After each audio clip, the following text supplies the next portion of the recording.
This is the EVP Podcast.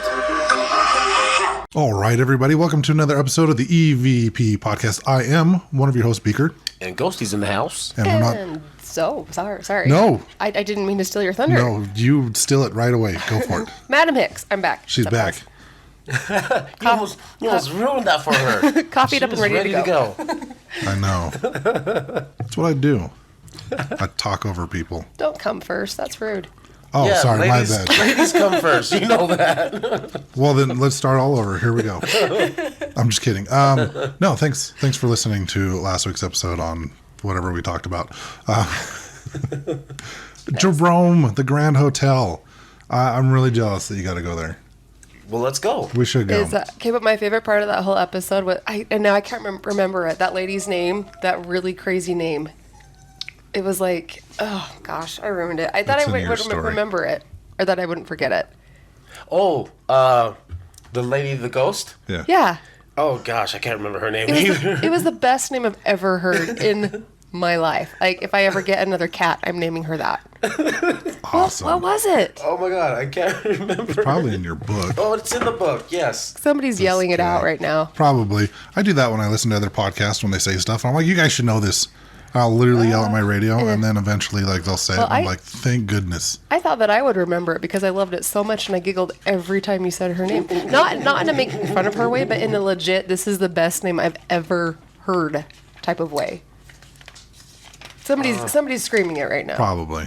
That's okay. Sorry, I've already derailed the podcast, and we've been going for less than a minute.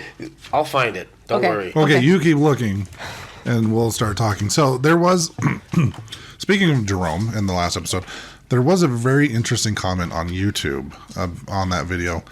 And so we thought we'd talk about it a little bit here on this episode. Mm-hmm. Someone commented and said, how do you become a ghost? We have pre-discussed this, and we have some ideas.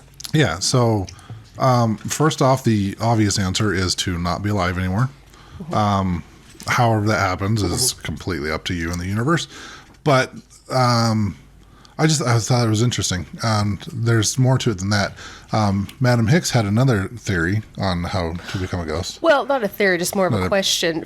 I don't know much about astral projection, but if you left your body, but you were still on the earthly realm, would you be considered a ghost because you were spiritually separate from your body? This is where Brandy, if she's listening to the episode, she'll probably be yelling at the radio. Mm-hmm. I want to say, like, technically, yes, because in my opinion, a ghost is literally just your spirit has left your body and it's roaming here on Earth. So, in a sense, I would say, yeah, well, you're astral projecting, you're technically a ghost at that point. I would agree. It makes sense.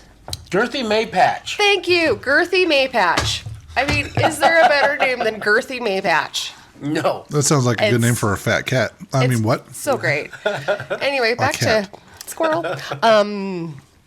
But yeah, the whole being not alive thing. Yeah, that's probably your best bet. But yeah, we were thinking about things that you should probably do here on Earth while you're alive to prepare to be a very efficient ghost. Now, would it be a ghost or would you be in a different dimension? Well, what do you mean? Astral projecting. Oh, we've moved past that. Girthy Maypatch. Astral projecting. We moved on while you were getting girthy. I mean, you're technically. Girthy with it. I think when you're astral projecting, you're technically still. Stop laughing. You're wheezy guy. It's not that funny. Girthy. When you're astral projecting, you're not like, I wouldn't say you're in a different dimension because you're still like here on Earth. You're just in a spirit form. Yeah. Because, like, talking about different dimensions, things are going to be different, like, or like parallel universe. Things are going to be different from our current timeline or universe or however the hell you want to look at it. So I don't think it would be like a different dimension type thing. I think it would just be your spirit roaming Earth, but you have the capability of going back to your physical body where an actual ghost doesn't. That was fun. Is that me? I hope that came. I really hope that got on the recording. That was a 30 throat sound. That was what we all thought was growling at us at the Silent 49. Anyway, tell us your thoughts by commenting on this video or on Facebook or other social media outlets. Yeah, I don't know. That's debatable. I'm curious to see what other people think. I just think, becoming a ghost obviously is you are not alive. And you choose to not go into the light or cross over or go to the next part of existence or whatever you want to call it. Well, I think if you have unfinished business, whether or not, I think one of the most efficient ways would just to be an asshole here on while you're alive, because then... And then die unexpectedly. Right. I think that's the perfect recipe. For me, I have OCD and ADHD. I think I'd have unattended business here that I'd be like, no, I have to finish all this because I have to get stuff done. So I will definitely be a ghost for that reason. Or just be afraid of what's next and don't stay here. And stay here. Yeah. Be narcissistic and selfish. Don't go into the light. Don't take my stuff. Don't come into my house. Don't go into the light. Yeah. And we're not telling anybody to actually do this, No. but these are ways that you could possibly become a ghost in our opinions. Don't voluntarily get there faster. Yeah, don't do that. You are wanted here, so don't do that. Yeah. Okay. I hope that... any other ideas? Go ahead and type them out. evp.pod@gmail.com. Yeah, so we've got a special episode today because Madame Hicks is here, and there's a reason why I asked her to be here again. Yeah. She told me I'm only here if you have a really good reason. That's the only time you'll put up with me. Pretty much. She's a little hard to get along with. Yes. That's why we've been friends for, 8 years? I don't know. I don't know how long it's been. Wow. Anyway, we told you guys a couple months ago, back in September, when we had an episode on the Whitmore Mansion, that we would give you an update when we actually got to go to the Whitmore Mansion. And my life was threatened if I didn't allow a certain individual to come with us. That's why she's here today. I may or may not have messaged him right after listening to that episode, and I said, if you ever go there and you don't take me, then insert threat here. Yep, pretty much. So we went to the Whitmore Mansion last weekend. We kind of hinted on that on the last episode that we were going somewhere special, and this is where we went. And Madame Hicks came along with us. So today we're going to be talking a little bit about our experiences there at Whitmore Mansion, and then we'll get into our actual topic, which is another place that she's been and another reason why she's here. Because we're lazy and we don't want to do research. Just kidding. We actually have some history on the location. But first we're going to talk about Whitmore Mansion. If you don't remember, it is in Nephi, Utah, built in the late 1800s. Yeah. There was the story of the cattle rancher from Texas that came. Butch Cassidy's crew. Well, see, they thought it was Butch Cassidy so. when they shot the guy, but it wasn't. It was this guy that moved up from Texas that said the Whitmores had his family cattle, and he wanted it back. And they're like, "We don't know who you are," and he's like, "Well, then I'm just gonna steal it." If you haven't heard the episode, pause this, go back and listen to the Whitmore. Yep. And it will make more sense. It's a good episode. Yep. So they actually went over all of that. So Ghosty actually reached out to him. We were bored, like, hey, what should we do this weekend? And he's Ghost like, stuff. Ghost stuff. So we contacted Whitmore Mansion. I believe they are starting to do ghost tours. This is a new thing they're doing now? Yes, yeah, they do ghost tours, and I think they're going to do holiday events during the season. They were talking about, during the spooky season, they were having, jump scare events. Yeah. Where they would give, tours or whatever, and they'd have, actors or whatever kind of jump out at certain times and scare the guests. And then Dear owners of the mansion, please contact me for next year. This sounds like my dream gig. One of my favorite stories, real quick, while we're talking about that, is she was actually... so one of the sisters of the family that owns the mansion, they were the ones giving us the tour. And we were up in a room that Madame Hicks was afraid of because there were a lot of dolls. And they were telling us how she was telling the story. And there was a certain time where one of her coworkers was supposed to jump out and scare the group. And she was in the middle of talking, and she said something like, someone kind of got right in her face and kind of shushed her or snapped in her face. Or I can't remember what it was. They snapped in her ear. They snapped in her ear. Yeah. And Didn't they tap her on the shoulder before that? I think so. Yeah. Yeah. And it startled her, right? So then she turned, it wasn't when it was supposed to have happened, right? It happened prematurely. Going back to what you said earlier. Thank you for taking care of that joke for me. So she got startled, obviously, because she wasn't expecting it then. It wasn't supposed to happen when it happened. And so she turned to kind of look to see who did it, and there was nobody there. That was probably my favorite story of the night. I was like, it was great. Yeah. They had some other ones, too, about thinking that somebody was in the window. Because the windows had those big gaps. Yeah. Between where the wall was and where the There's like pane a was. like a hole on bench that you can sit on Yeah. and lay Yeah. on. And they thought somebody was standing in there because they kept seeing the curtain get pushed, and no one was there. Mm-hmm. And a lot of people saw that, didn't they? Say, Yeah. They've had several. We talked about it on the Whitmore Mansion episode, but they did mention that there's been several people that stayed in. I believe it was the master bedroom.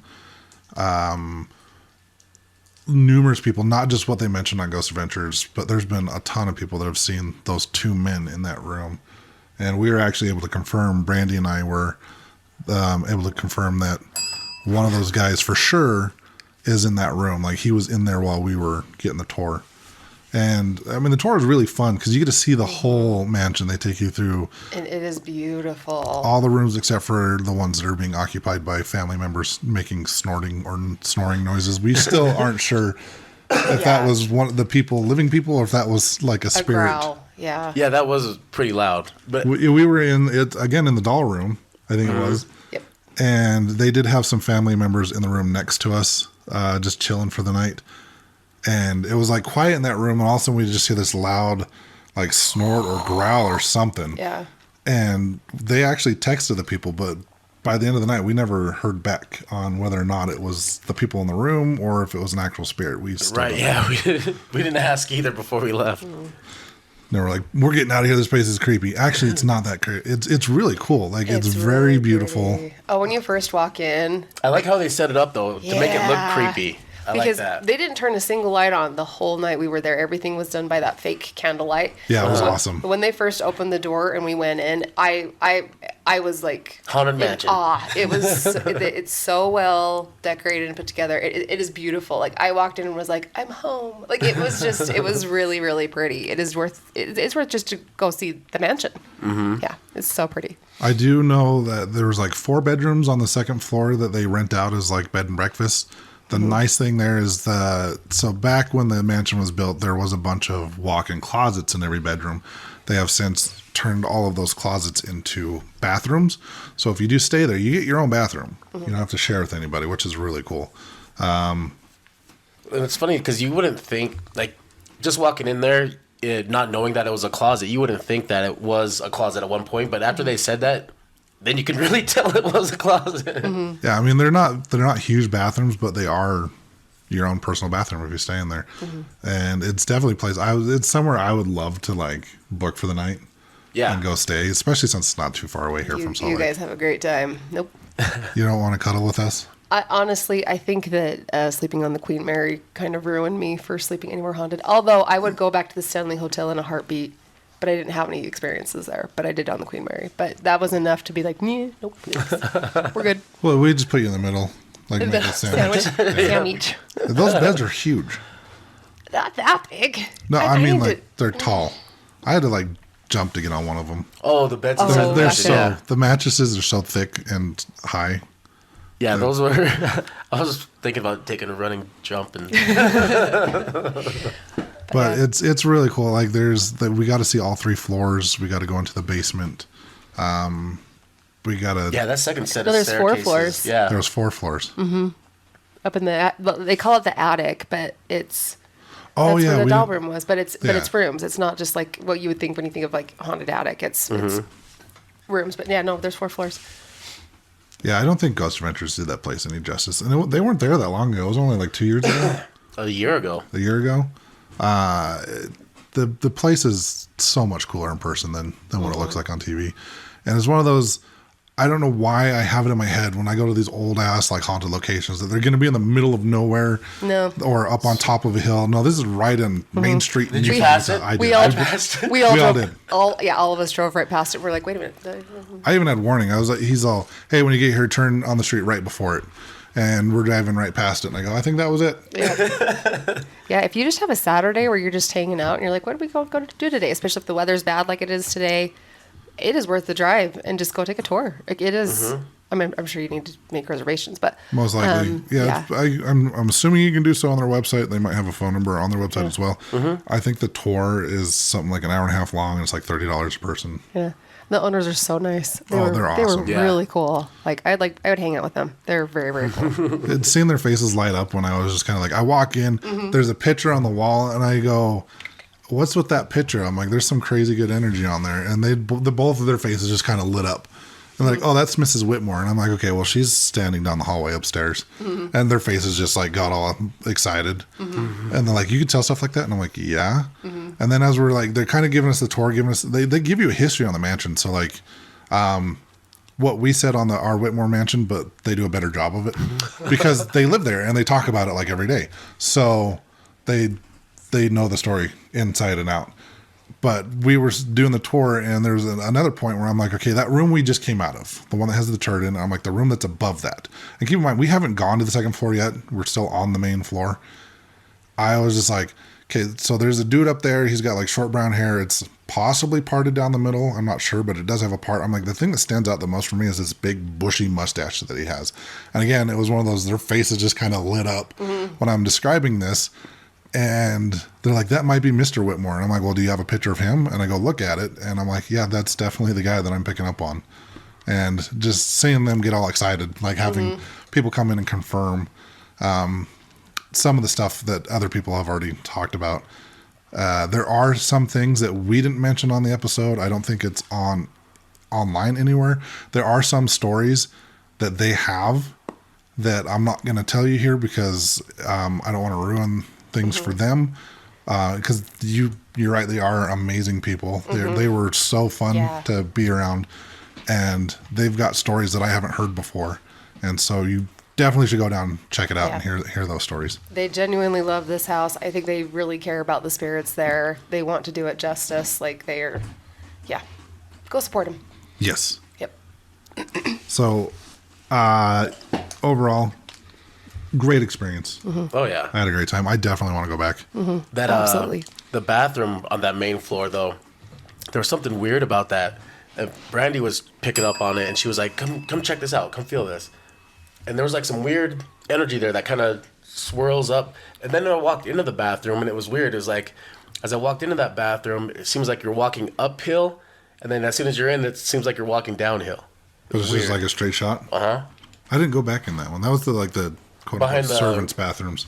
Yes. Yeah. I just heard buzzing when I went. Buzzing when I went back there. And I think I asked you, but then I think we got interrupted. So did you ever hear the buzz? I was like, it sounds like something's like really buzzing, like an energy buzzing. I don't remember hearing. Oh.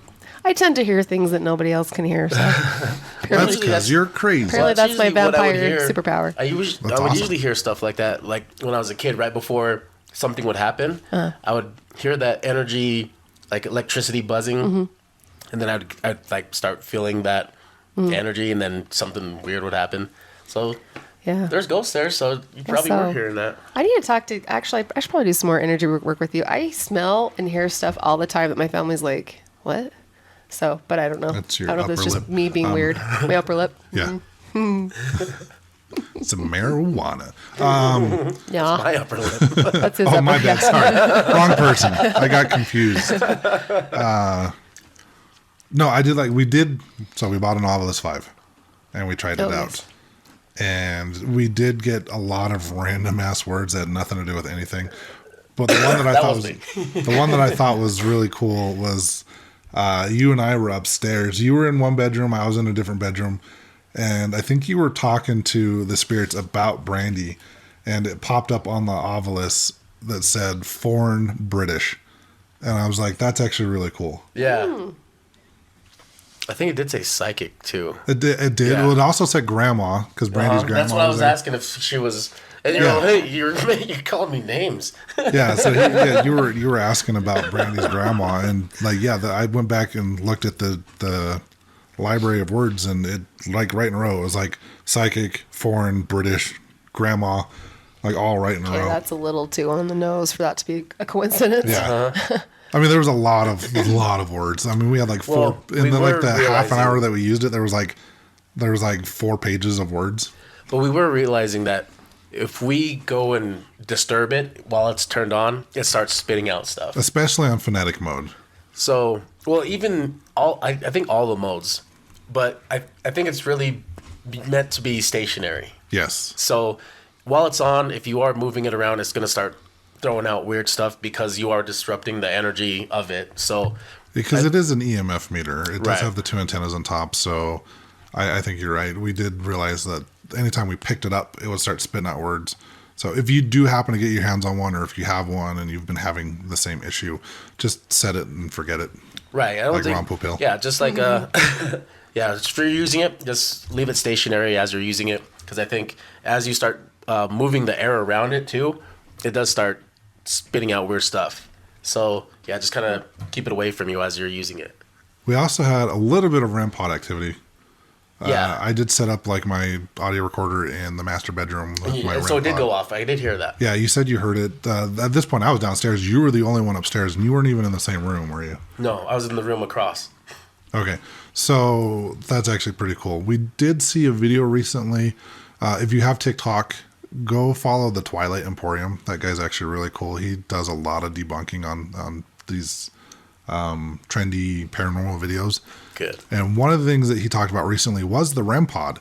And there were some things he mentioned that I didn't even know. I don't think you knew either. But it makes sense for some of the experiences we were having at Salt Air. Two-way radios can actually set off REM pods, apparently. I haven't fully tested. We need to get our hands on some two-way radios.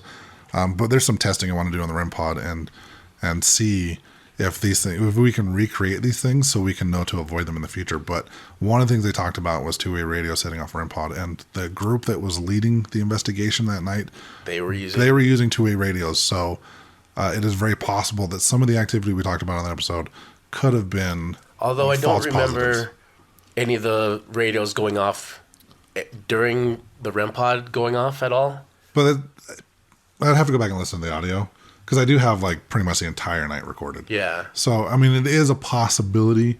I guess your phone sending and receiving text messages, because essentially what a REM pod is a theremin, like compressed down into these little devices. So that's why You're saying words like I'm supposed to know what the I know, hell I'm that like, means. Yeah, I know. That's my normal vocabulary. do y'all ever watch Big Bang Theory? It's been No. years. Okay, Years so and years. a theremin is, if you haven't seen it, look it up. There's videos online, but essentially it's a musical instrument that is manipulated based off of your energy. So it's like this little antenna, and you can actually play it without actually physically touching it. It's just by moving your hands in its energy field, How fun. and it will make different sounds. So like there's actually videos online of people playing like Somewhere Over the Rainbow using just a theremin. And Okay, this so, is So like a they're stocking not even stuffer. touching anything. They're just. no. This sounds like a stocking stuffer for my middle So child. how big is this theremin? So And how do I get my hands on it? I know. So- I'm like, Or in it. How do I get my hands in it? an I know, actual I know. theremin is probably as big as like maybe about half the size of this table, as far as like length goes. Okay. But How essentially, about the girthy? How girthy is it? they're like, think a small keyboard. Okay. you can still get the job done. Yeah. It's how you use it. It's not the size. Yeah, it's how you play it. So essentially, But I mean, the bigger it is, the you know where easier the- it is to play. You know where the get- keys are. You're You can usually get better results. But, you This is know. What? Moving on. it all depends on how you play with it. Apparently, I'm real good then. There's only one way to Okay, find out. sorry. Anyway, so basically, they've taken these theremins and they've shrunk them down, made small versions of them. That's what's inside the REM pod. And an actual theremin sounds really cool, but REM pods have put in these loud beeping noises. But there's a lot of testing I want to do now, because apparently, like using your phone, sending, receiving text messages, being on the internet, this is all stuff that can set off the REM pod. So I want to get my hands on some two-way radios and take this out somewhere and test all of this and see if we can recreate it so we know what to avoid in the future with these devices. So I actually commented on this video and I gave him a shout out for doing that and thanked him. Because that's all stuff I didn't know. Yeah. I didn't know what the hell a theremin was. This is Yeah. interesting. I know. I'm like, I want one. Yeah, no, I want to play with one. Today in Science on the EVP podcast, theremin. Look it up. They're actually really cool. I Hey. want one. When you guys go back to Saltaire, can I come? I've never been there. Yes. Okay, so Okay, thanks. Silent 49. I like to invite myself places. Salt This is- Air. This is how you get in, guys. You just invite yourself. Yeah. Let's see. Well, I mean, sure. I've also never been to Asylum 49. I know. That's why I said Salt Air Silent 49. Oh, I wasn't listening. I'm That's sorry. okay. I'm with you. I'm back. Hi, what's up? That's why I stay single, because women don't listen. or I don't listen. I was going to say, what? I don't listen. I don't pay attention. What? I don't listen to this guy. Last week's episode, he mentioned that. Well, I mentioned that he Girthy was. May what? May Patch. May Patch. He Girthy mentioned. May Patch. I mentioned he was in Phoenix, and then I'm like, so where were you at? And he's like, Phoenix. And then he's like, yeah, I went to the Jerome Hotel, and I'm like, where was this at? And he's like, in Jerome, and I'm like, yeah, totally. I don't even listen. It's all my fault. You guys heard the Lizzo song Jerome? I kept singing that in my head too. While you were every time you said Jerome, I was like Jerome. Anyway, No, I have not heard that. So any other activity or experiences we had at Whitmore other than me booping the one spirit on the nose and pissing him off? that was pretty funny. I just loved it. I just loved the energy of the place. It was really cool. So the energy varied room to room though, which was really nice. Like the fire. I have ADHD. It kept me interested. It was great. No, it was awesome because like each room had its own different vibe, own different feeling. The dining room was the only room that I was like, I would like to leave. Yeah, this you didn't room stay now, in there very please. long. I mean, even the doll room, I was able to stay in there longer than the dining room, and I don't know why.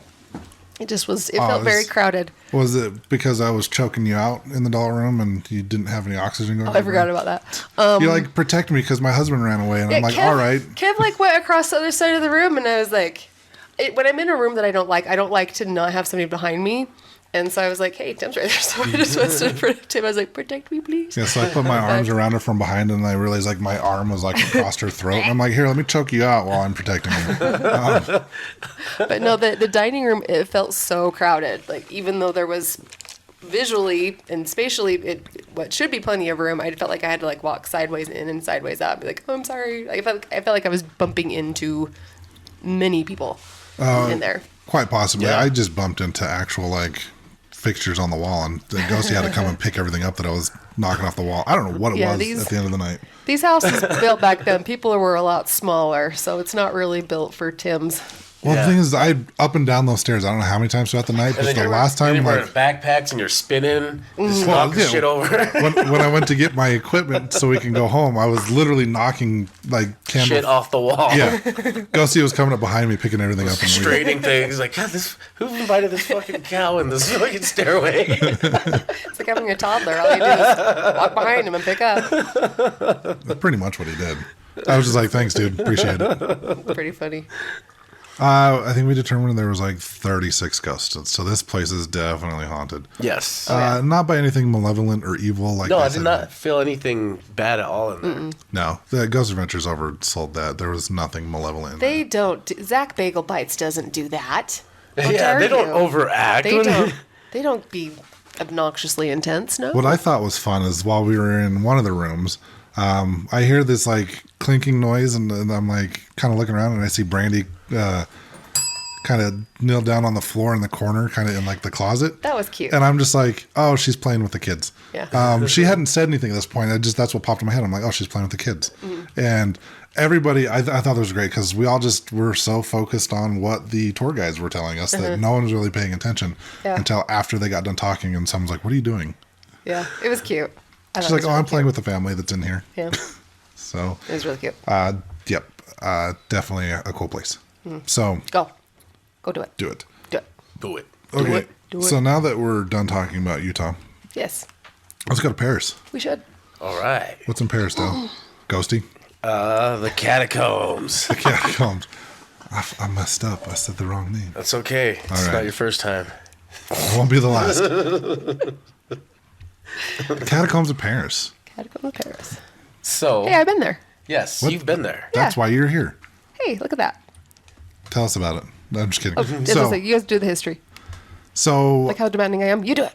do it. So So it was created in, 2010 or something? yeah, it's fairly new. That's like So new. so. In the last 13 years, they put 6 million bodies in this. The genocide. No. So it's due to public health reasons. They needed to start putting people underground.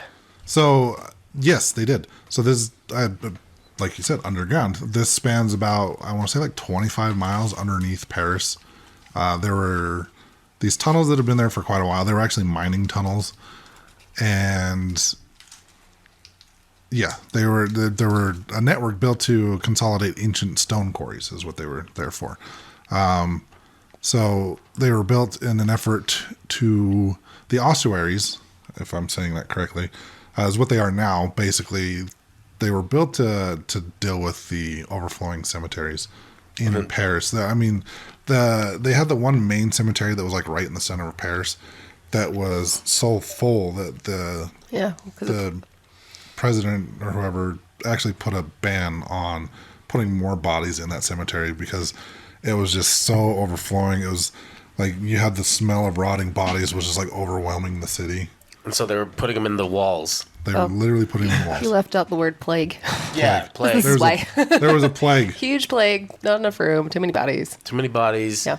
So then they decided to use these tunnels and just design them all really cool with bones. Well, see, the thing is like the reason why they started doing that is in 1774 there was a bunch of basement walls that had collapsed around the Holy Innocents Cemetery. So they were just like, okay, we've got all these rotting bodies because of the plague. We've got bodies falling out of the walls. We've got overcrowded cemeteries. What should we do with them? Well, we've got these tunnels underground that we're not using, so let's put them there. Mm-hmm. So they did. They started in about 1786 is when they started having these nightly like wagon trains taking all these bones. I mean, these bones, centuries old, right? On top of the more recent deaths. And they started moving them at night, and they started dropping them down these mine shafts where people down in the tunnels would start building them up, using the skulls and the femurs and all that to kind of decorate the tunnels with all of these bones. Imagine that being your job. I'd sign up. Yeah. I'm game. I gotta make patterns out of bones. Just decorate walls with bone patterns. They did a really good job, too. It's very organized. Very organized. Well, I think it also helped make the tunnels a little more structurally sound as well. Mm-hmm. So it was a dual purpose. The tunnels, they were worried about collapsing because they were building Paris on top of all these old tunnels. And there were no supports, and they didn't have a way to really get supports in there. So it solved the collapsing tunnel problem, and it solved the overcrowded cemetery problem at the same time. Mm-hmm. Two birds with one stone. Yes. Mm-hmm. So I do have a couple urban legends or some stories about the tunnels. First one is in the early 1990s. Apparently there's a group of cataphiles going through the catacombs. Cataphiles? Cataphiles. Wow. The people obsessed with the catacombs. Oh, no. So Cataphiles. Cataphiles. Well, that's what I have in my notes. Well, what I do know about the catacombs is there is only like the one entrance to go in. Well, to the legal entrance. Legal entrance. Yeah. There are several entrances kind of throughout the city that you're not supposed to go through.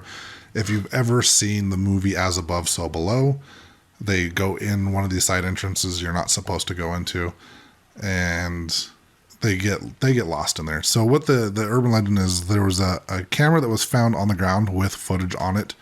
The video said it's said to be of a man who was lost and couldn't find his way out. While he was inside the tunnels, like on the video, he was just like going insane because you are underground, you're in dark. We've talked about this on other episodes. You want to make someone go crazy? Lock them in the dark. The video ends abruptly with the camera dropping on the ground, and no one knows if the man got out alive or not. And so this supposed found footage, is supposedly the inspiration for the movie I just mentioned, As Above, So Below, which is a very interesting movie. Have either one of you seen it? No, but I've seen parts of it. So it is the kind of the shaky cam type of thing. This group of kids sneak into the catacombs, and as I'm watching this video, I'm like, I can't do this. Because I'm kind of claustrophobic, and there is a scene where there's probably maybe like 2 feet between the ceiling and the bones, where they're crawling on their like army crawling through this tunnel, and they get to the point where they're going farther down. They get into some room where they see some water, and I can't remember if they jump in it or whatever. They come out the other side. Ew. And everything is like darker and different on the other side. So basically, this movie is loosely based on this supposed found footage, and it is also based on Dante's Inferno and the 7 layers of hell. When I found that out, I was like, actually, this is really cool. I thought it was an interesting movie. It's one that I'll probably watch again. I probably need to watch it all the way through. I just had a hard time with that one scene where they're like armor crawling through it. And I'm like, I could never do that. Yeah. And apparently there's also voices at midnight. People have reported that the walls begin to speak if you are inside after midnight. They say disembodied voices will try to persuade you to go deeper and deeper into the catacombs until you can't find your way out.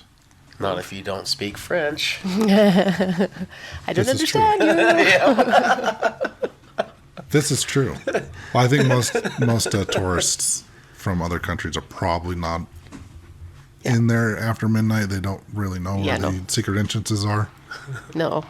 Yeah. I think those are the people that are going to go looking for that, though. Most likely. Because that's exactly what I would do. I know, and I'll probably be right there with you to a point. Because I just, like, when I talked about this on a different podcast as a guest on, I put this as somewhere I wouldn't go. And it's somewhere I would go. I just, the whole claustrophobia thing is why. I would only go, I wouldn't go getting myself lost. No, I wouldn't do Because that. that scares the shit out of me. Like getting myself lost in the mazes and tunnels in complete darkness, underground. Yeah, no thanks. Yeah. So this is another one of those things where I talked about it on the other podcast. She sent me a message, or no, she commented on their Facebook page, and she's like, "Why didn't you guys have me on there? I've been there, and so you're here." Yeah. Why didn't you have me on? You're making me sound like a brat. You are. Why wasn't I on there? Well, it wasn't just that. I would have done the same They thing. talked about like the Myrtle Plantation, and I was like, "Come on!" Like, I was there. Now, keep in mind, these are all places I picked, and at the time, I didn't know you'd been there. well, So that's why I'm bringing you on this show. I'm a not lot. that cool, but I'm kind of cool. And You've been to more I've been to places. a lot of places. Which is funny because I'm the actual ghost hunter, and she's been to more places than I have. Well, we travel a lot, and when we do, finding haunted places is pretty near the top of our to-do list. Which is if really we cool. happen to I'm be gonna- going through places. I'm gonna start traveling with her family. They have a giant fifth wheel. We do. We do. We have a good Is his time. name Tim? He would actually be the sixth wheel because we've got there's 5 of us. That's pretty funny. This is the 6th wheel. No, we have a good time, and you know what? My kids are pretty damn cool. I will say that, and I think that a lot of it is because we do a lot of macabre stuff with them, and so like my she's already starting to study forensic pathology because That's awesome. That's really cool. Oh yeah, she asked me a question the other day. I gave a smart ass answer.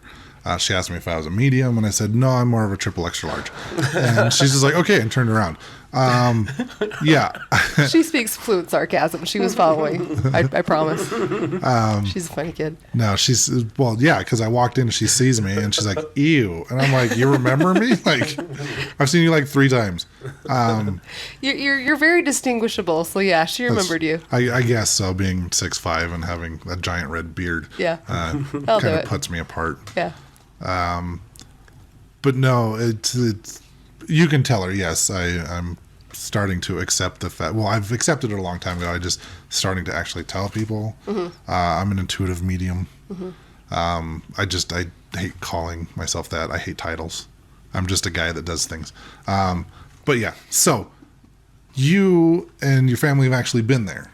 My daughter and myself have been there. Yes. Okay, so but the just the boys two have of you. not. Well, so my sister was planning a trip to Paris, and I invited myself. There seems to be a pattern here. And she says she's not a brat. I'm really not. I paid my own way. It's not like This is true. We do make you pay for yourself. I contribute. I don't just like leech off of you. You have to buy us dinner first. I can do that. But no, my niece did a foreign exchange in Orleans. I don't know if I'm saying that correctly, so don't. I couldn't speak tell you. German. Look, I don't. all of our speak French listeners are going to be pissed Orleans. now. All Anyway. 0 of them. So my sister wanted to go back and see Paris and where she lived, and I was like, "Hey, can Layla and I come?" And then my sister-in-law came too, so it was just a girls' trip. So the number sorry, here I go again with my hands. The number one thing on my bucket list was the catacombs. My sister and her 2 daughters were too wussy to go. My sister-in-law, she was like, "I'm in," and so sister and her daughters went, "Oh my gosh, elsewhere." So, thank you. I'll sit on my hands again. They went elsewhere. The 3 of us went down there, and it was freaking amazing. So we made reservations, which I would highly suggest on doing, because if you just go stand in line, if you're like in Paris, we're like, oh, let's go there today. No, get reservations, because then you can just walk right in. The only reason why we really knew we were in the right place is we walked up to the building. It was really unassuming. I don't even remember there being a sign. We were like, are we in the right place? And we turned the corner, and there was this huge long line, probably 75 to 100 people waiting to get in. And we were like, oh, yeah, we're in the right place. So you walk in. Nothing special about this building. It's just on the corner in the middle of Paris. And then you go down this really, really steep staircase. You just feel like you're going down, down, down, down, down. I know that your main concern is claustrophobia. I am extremely claustrophobic. When I was little, my brother loved to stuff me in a sleeping bag and then tie me in there. Oh, yeah. And, nope. Yeah, that definitely, if I wasn't claustrophobic before, that taught me to be. Thanks, Jeff. Appreciate it. You saying that made me feel Lifelong uncomfortable. damage. Oh, if I can't move my arms and legs, I'm not okay. I'm the same way. I was not at all claustrophobic I down have there. 4 older brothers. They sometimes would tackle me to the ground and sit on top of me. So. Oh my gosh, yes. Thank you for the lifelong trauma, older siblings. But no, I think that you'd be okay. I had no problems being down there, so I think you'd be good. Yeah, no, I definitely want to check it out. Yeah, it's worth it. So, you do have to have a tour guide. I will back up a little bit. So, yeah, this is a legal way to get in there. So, with the catacombs and the tunnels, not all of the 25-ish miles you guys were talking about is bones. A lot of it is just still tunnels. Some of you may have heard this story about recently-ish, I think about a decade ago. Some authorities found like a restaurant and a movie theater down in. Yeah. Have you heard about that in the tunnels? And the people who were running it must have caught wind, because everybody had like gone and left. But I heard they throw raves down. Yeah, they throw raves. People go missing. I don't know how often, but I know a lot of people have gone missing. Having been down there, if you don't know where you're going, you could very easily get lost. So if you ever got invited to go like in a side tunnel, don't, because you'll get your butt thrown in jail and you won't be able to come back to the U.S. or Canada or wherever you live. But yeah, it just wouldn't be safe. It just wouldn't be safe. Yeah. So when you book this tour to go down, it is a very, very small part. And you actually don't do a lot of walking. I think you only cover maybe a couple blocks worth, the total guess of area, but you see enough. Like it's really, really cool. So you go down this really, really, really narrow staircase, and then you go down a really, really narrow hall. That part would probably get to you, Tim, because you'd probably have to duck, but it's short-lived. But yeah, then it opens up into the catacombs, and it is, pictures don't do it justice. And I was not creeped out at all. It was not scary. It didn't feel gross. It didn't feel yucky. It had a little bit of a musty smell, but it didn't stink. I mean, the flesh has long rotted away, so like it doesn't stink. But if anything, it was a really cool memorial for all of these people who had died. Because what a cooler way to be. You are being remembered. You're not just a person that was thrown away during the plague. You are part of something that is really, you're still being used. Really amazing. But yeah, you first go into this little room that I still don't know what the point of it was. If you look up pictures, there's this little room that almost, on Indiana Jones where they're in Petra, and there's that thing carved, the temple on the side of and it's real, but in the side of the cliff, and that's where they go in to get the Holy Grail. You have chosen wisely. Yes. It looks like kind of a miniature version of that, and I don't know why it's there, but look up pictures of it. It's really cool. So that's your first stop, but then you go just straight into what you picture them being, where there's walls of skulls on either side. There's walls of femurs, and they like grouped the bones, and would build a wall out of one type of bone, and then the pieces that they didn't use were. It would go really deep, but you could see back in there, but you can see how it did help to support these tunnels from collapsing in, because above you are buildings, and Paris is really, really crowded. It's really jam-packed, so you've got a lot of weight on top of your head. So it's honestly these dead bodies probably preserved a lot of history in Paris, because they're holding up stuff from being just collapsing down. But yeah, it's a little surreal as you're walking through, and I would look individually at a lot of the skulls, and just remind myself this was a person, this was a human head. What might they have looked like? And then when you really start paying attention, you see all the skulls look different, and all these people had a story. These people were somebody's baby, brother, sister, parent, and you can start to feel that energy, and you can feel the sadness, but I didn't feel sad. Normally I would be like, oh, like my heart would, I don't know how to describe it. I think that because they are being commemorated in such a cool way, there was no negative energy down there.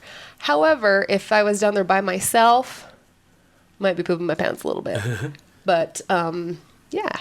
That's okay. You'd be by yourself. No. Yeah, it is true. That is true. But until you came up to the surface. But it's not scary. So if you're thinking it would be a scary, like, haunted house type thing, it's not. It's not. I would rather walk through the catacombs than like a cemetery.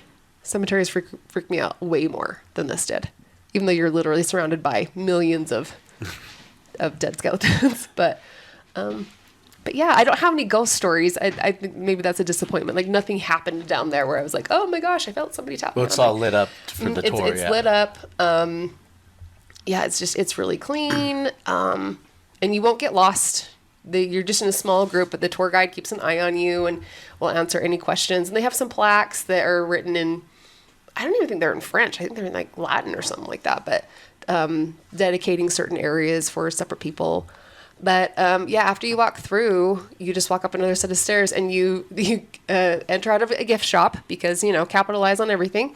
And then you walk out, and then you're just right back on the busy Paris street. It's crazy because even though they're under all these buildings and under Paris, when you're back up on the street, you're like, this is weird. Like, these people are eating at this cafe, and 50 feet below them are all these skeletons, and it's just like, but that's kind of Europe. It's so different there because there are cemeteries and dead stuff everywhere.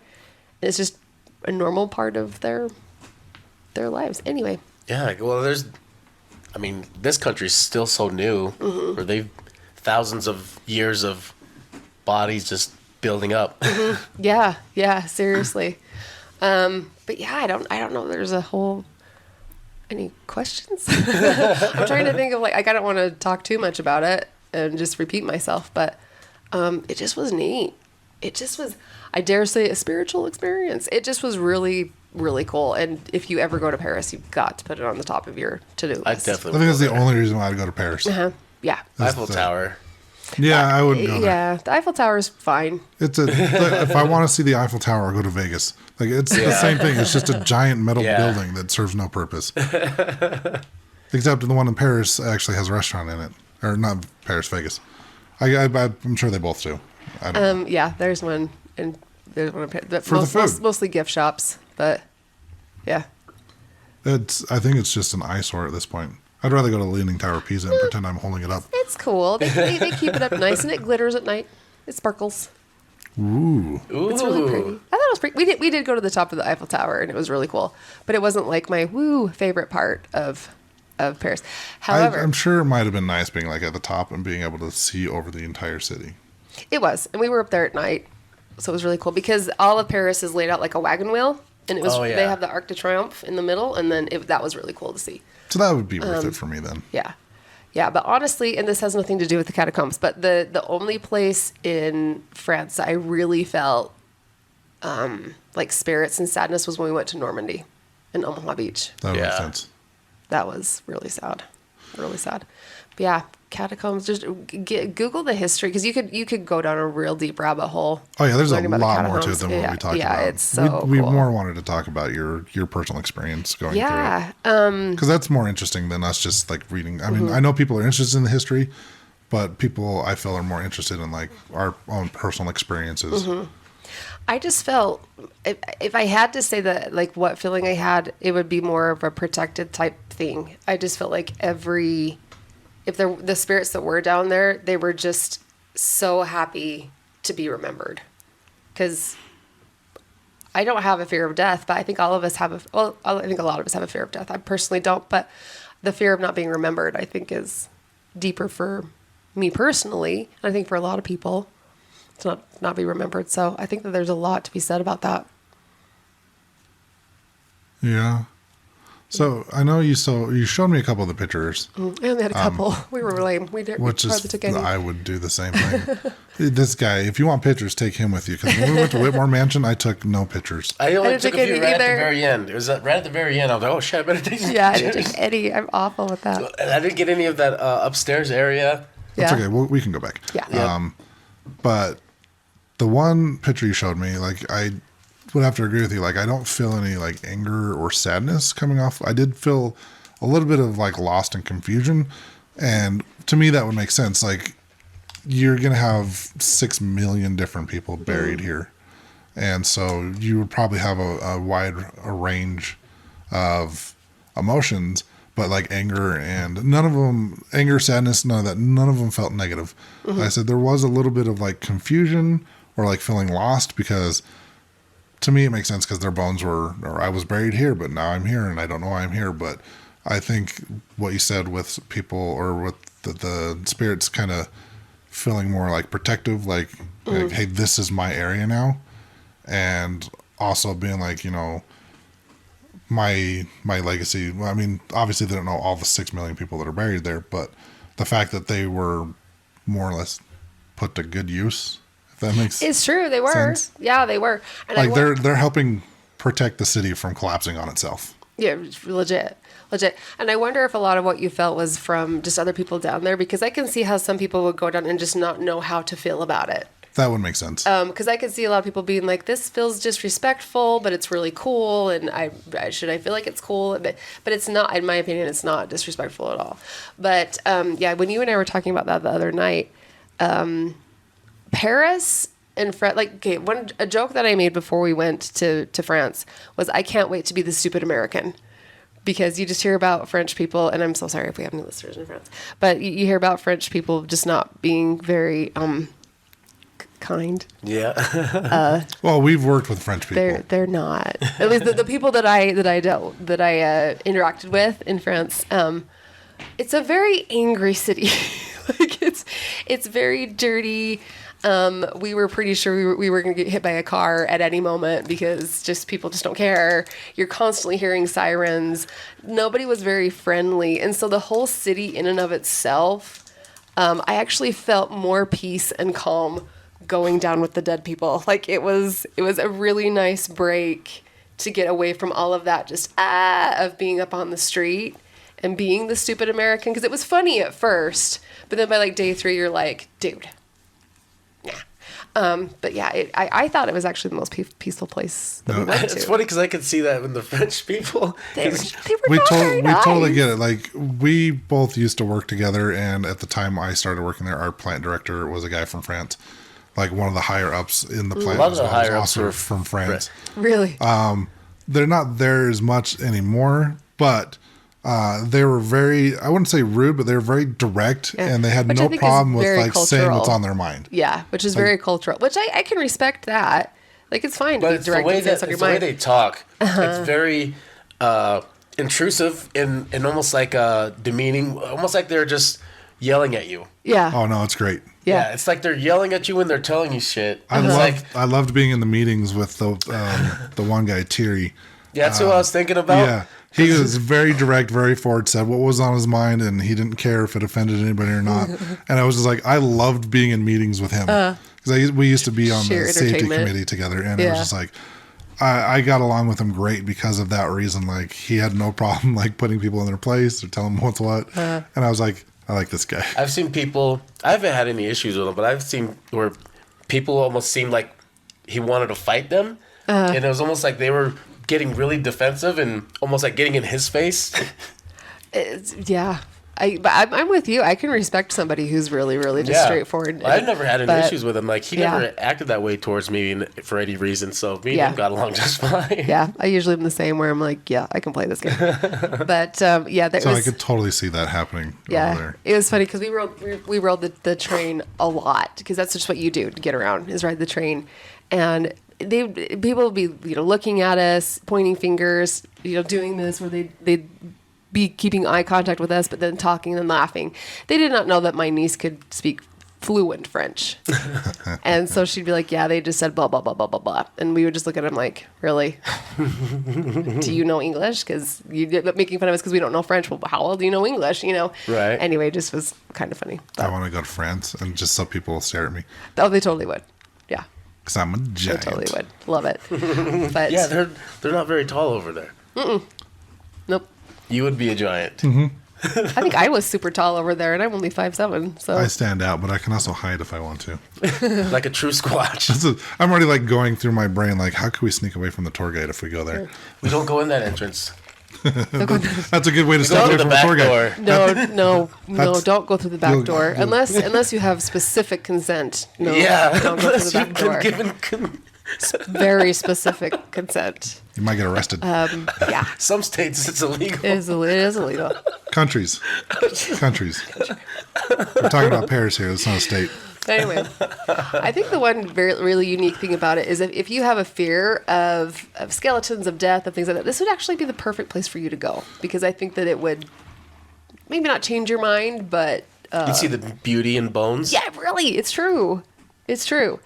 On my to-go list, and my dad went there this last year, and I was so jealous. It was that country that has the chapel totally made out of bones. What? It's in like the Czech Yeah. Republic or somewhere like that. Oh wait, no, he was in Portugal, so he went to a different one. So there are a lot I've all around seen Europe, pictures, but there's one yeah. in, I think it's the Czech Republic that Like is the bones most and cement. famous. Yeah, it's really cool. Anyway, All must right. go, must go. Hit the lottery. Let's travel. Field trip, Let's just go dig up some bones out of old cemeteries. Let's make our own. make your own. Okay. Next time I come back, I'm gonna be like, oh, you've started. I got the whole wall back here. It'll just be bones. I don't know if you know this, but grave robbery is illegal. It is illegal. See, Just look at Burks and O'Hare. we just do the Burks and O'Hare? plastic Burks and ones. O'Hare. It's We'll not. talk about him sometime. It's not as environmentally friendly, but we actually have 4 house skeletons now. We've added to our collection. A skeleton. Yeah. Totally random. They stay out all year. Poltergeist. You seen that movie? It ruined my life as a child. So I'll ruin it some more if you didn't already know the scene where they're in the swimming pool. Everybody knows that. Real skeletons. Yeah, it and was she didn't cheaper. know. It was cheaper for them to buy real skeletons than it was to buy prop skeletons. But they were like school grade skeletons. Like, okay, What? that makes it better. To What the swim hell in is this? Are you goopy talking about water. school-aged kids? No. Those bones weren't they like the same bones that they used in like colleges for studying Oh and yeah, stuff? probably. I don't know. Well, I'm sure, but Yeah, still. yeah. So they're real. Yeah, I mean they study with those in colleges. So I mean, what's So it makes it fine. makes it fine to swim with them? You can swim with them. If you can learn with them, you can swim with them. All right, swimming with the skeletons. She didn't even know. That's a new Discovery Plus. She didn't even know. And she was in that pool for hours for 2 days. It's not like there was like rotting flesh coming off of it. Does it matter? Yeah. Okay. I don't know. So it's okay to look at skeletons that are piled up holding up a city, but don't swim with them.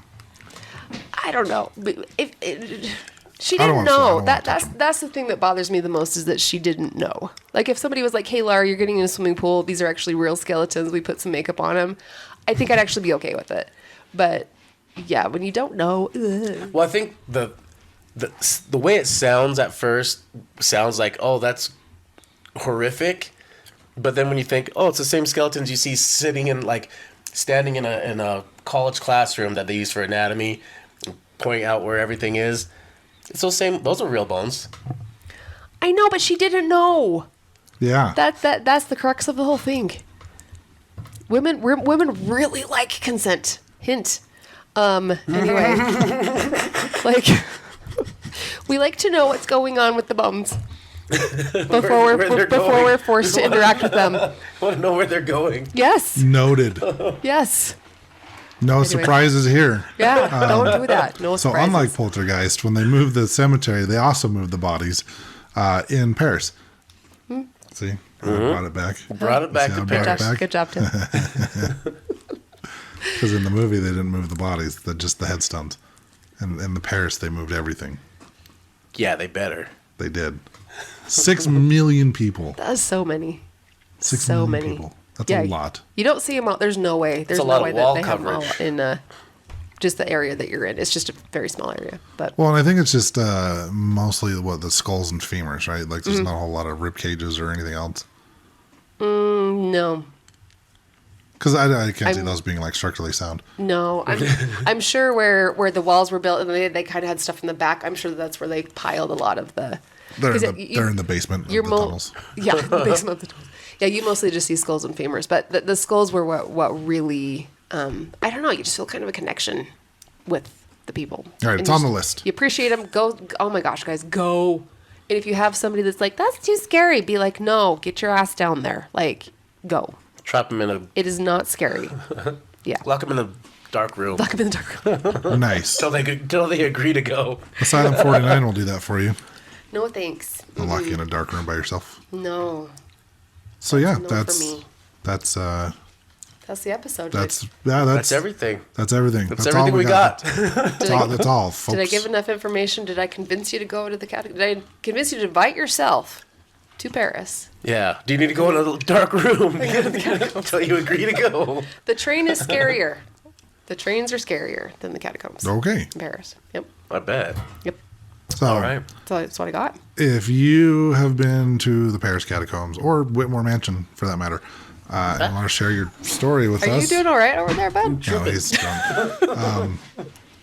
You can email us, like I said earlier on the show, evp.pod@gmail.com. You can hit us up on the socials, Instagram and Facebook, evp.pod.